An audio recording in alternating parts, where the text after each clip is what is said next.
It's marketing and branding, and I'm talking about the Internet of Things, which is happening right now. It's happening as I speak, really.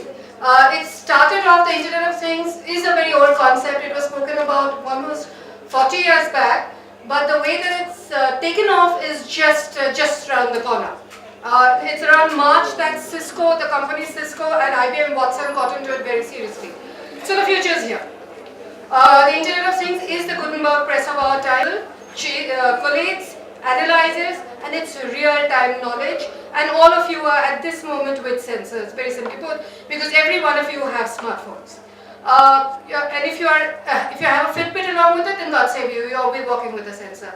The aspect is dynamic. It's a dynamic marketing solution. It's a dynamic solution completely.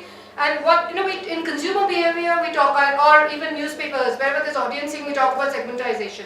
What this does is I won't say gets rid, because segmentation will never vanish. But what will happen, that personalization, I know what you're up to, that kind of personalization will happen.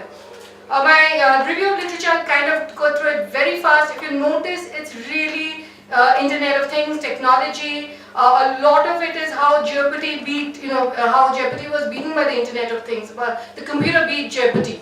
It's a game which is in the West, and how it's a knowledge game, and how the computer completely beat it because they analyze the answers of the other guy.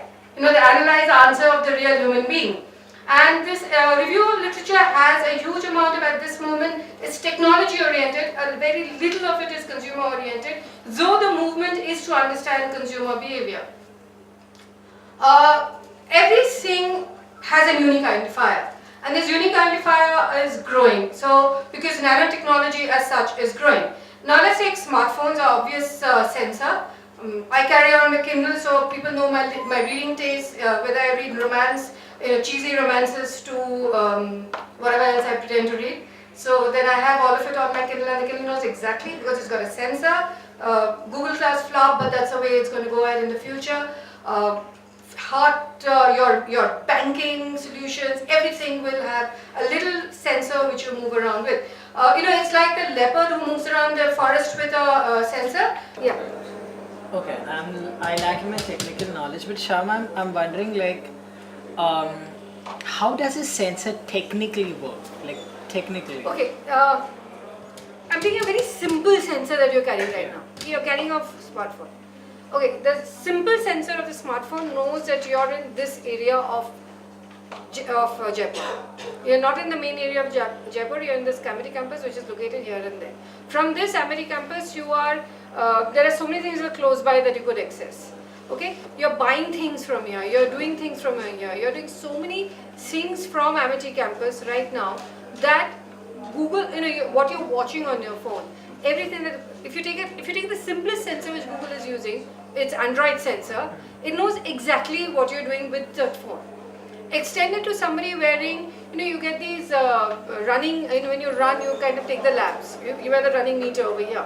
So there I know your health status. So according to your health status, I can offer you a whole load of factors. Or if you're wearing one of those Fitbits, I'm giving you very basic sensors right now. If you have one of those Fitbits, I know exactly what you're doing, what you're buying with, what is your health status, the Fitbits. If you have a MP3 player, which is internet locked, and a lot of MP3 players are are getting increasing, that is also a sensor. Right. So there are all kinds of sensors right now. So if I practically speak of it, like there is a Nescafe kiosk outside. So theoretically, every coffee that you're buying can be tagged onto that. Theoretically, if they increase the sensitivity and increase more sensors, which dramatically apparently they will, because which is what IBM Watson and the big data guys they're talking about. Now let's take a house, a big apartment. A big apartment is a big infrastructure, let's say. The big infrastructure is already driven through software.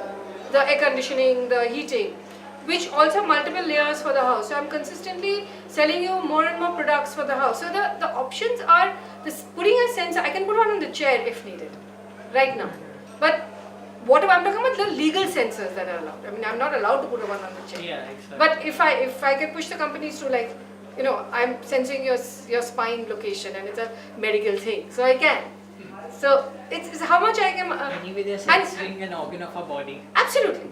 Absolutely. I mean, and the amount that we are We need. Should we be scared of it? It's over. The point of being scared of it, we've already skipped by that point. Yeah. We already leapt over that.